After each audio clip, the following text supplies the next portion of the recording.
দারুণ।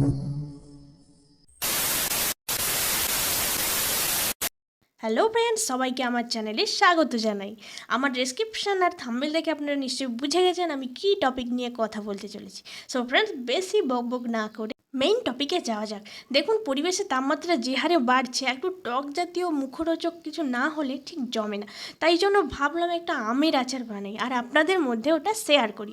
So friends, যাওয়া যাক মূল ভিডিওতে। এর জন্য একটা গামলায় করে 2-3 কেজি কাঁচা আম আমি নিয়ে নিয়েছি। আপনারা এখানে অনেক বেশিও নিতে পারেন, আপনাদের পরিমাণ অনুযায়ী আপনারা নেবেন। এরপর আমটিকে ভালো করে খোসা ছাড়াতে হবে, যাতে আমে সবুজ অংশটি না থাকে। ভিডিওটি আপনারা শুরু থেকে শেষ পর্যন্ত স্কিপ না করে দেখবেন, যাতে কোনো ইনফরমেশান বাদ না পড়ে যায়। ভালো করে খোসা ছাড়ানোর পরে নির্দিষ্ট একটা সাইজে আমগুলোকে টুকরো টুকরো করে কাটতে পারে। আমরা এখানে বটির ব্যবহার করেছি, আপনাদের ভাষায় ওটাকে কি বলা হয় জানা নেই, কিন্তু আমরা এখানে বটি ব্যবহার করেছি। আর আপনারা ওখানে ছুরিও ইউজ করতে পারেন। দেখুন, সব আমগুলোই একই সাইজের কাটা হয়েছে, আপনারাও চেষ্টা করবেন একই সাইজের করার। এরপর সুন্দর করে কাটা হয়ে গেলে আপনারা ওটা ভালো করে ওয়াশ করে নেবেন। তারপর একটা খালি পাত্রে দেবেন লবণ দিয়ে কিছুটা পরিমাণ আবার আম দিবেন। আবার কিছুটা পরিমাণ আম দেওয়ার হয়ে গেলে আবার কিছুটা পরিমাণ লবণ দিবেন। তারপরে আবার কিছুটা পরিমাণ আম দিবেন। এরকম স্টেপ বাই স্টেপ আপনারা দিতে থাকবেন। এখানে আমি আর আমার মা মিলে এটা করেছিলাম। তারপরে দেওয়া হয়ে যাওয়ার পরে ভালো করে আপনারা যতটা আম নেবেন ততবারই একটু আম দিবেন, একটু লবণ দিবেন, এরকম করেই করবেন, ঠিক আছে? এরপর লবণ মাখানো আমগুলোকে ভালো করে প্রিজার্ভ করে রাখতে হবে একদিনের জন্য।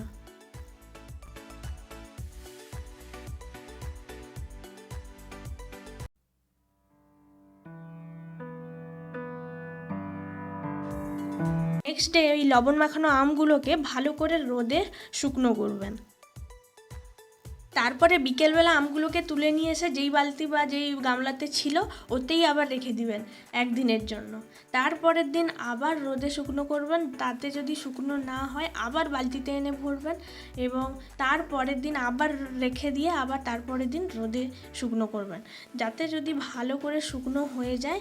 তারপরে আপনারা মশলাপাতি সাথেও রোদে দিতে পারেন। মশলার মধ্যে এখানে লাগছে শুকনো লঙ্কা, সর্ষে, জিরে আর চন্দনী, আর সাথে সরিষার তেল তো রয়েছে। সরিষার তেলটি আপনারা কড়াইতে ভালো করে ফুটিয়ে নেবেন। এরপর রোদে গরম করা মশলাগুলো মিক্সিতে পেস্ট করা হয়। আমরা পেস্ট করে নিয়েছি সর্ষে এবং সাথে পেস্ট করেছি চন্দনী আর জিরে, আর নিয়েছি গোলমরিচ, 3টে একসাথে পেস্ট করেছি। আর আপনারা গোলমরিচ দিতে পারেন, না দিতে পারেন, কোনো প্রবলেম নেই। তারপরে আমরা নিয়েছি গোটা শুকনো লঙ্কা আমরা মিক্সিতেই পেস্ট করে নিয়েছি। এরপরে আমরা নিয়েছি রোদে শুকনো করা আমের টুকরো। দেখুন কালারটা কতটা সুন্দর এসছে।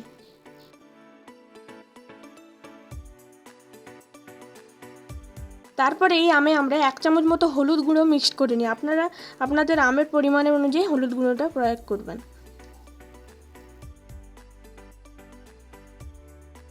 এরপরে এতে দেওয়া হয় পেস্ট করে রাখা শুকনো গুঁড়ো লঙ্কা এবং দেওয়া হয় চন্দনী আর জিরে আর গোলমরিচের গুঁড়ো, আর দেওয়া হয় সরিষার গুঁড়ো। সর্ষের গুঁড়োর পরিমাণটা একটু বেশি নিয়েছি আমরা।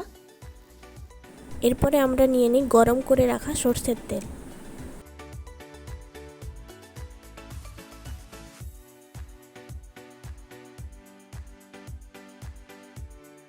এখানে প্রিজার্ভ করে রাখার জন্য আমি নিয়ে নিয়েছি কাঁচের একটি জার, যাতে শরীরের পক্ষে কোনো সাইড এফেক্ট না হয়। আপনার প্লাস্টিকের ইউজ করলে কি হয়, শরীরে অনেক সাইড এফেক্ট দেখা যায়, যেহেতু এটা টক তো রিয়াকশন হতে পারে।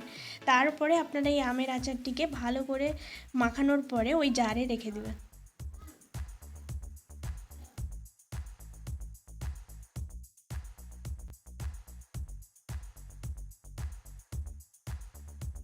এরপরে আচারটি তৈরি হয়ে যাওয়ার পরে প্রত্যেক দিন সকালবেলা আপনারা এটা রোদে দেবেন, যাতে সূর্যের তাপটা ভালো করে লাগে। দেখুন আমাদের জারটিও সূর্যের তাপে বসিয়ে দিয়েছি, খুব সুন্দর হয়েছে। আশা করি আপনারা যদি এই প্রসেসিংটা ইউজ করেন তাহলে এরকমই টেস্টের আচার বানাতে পারবেন।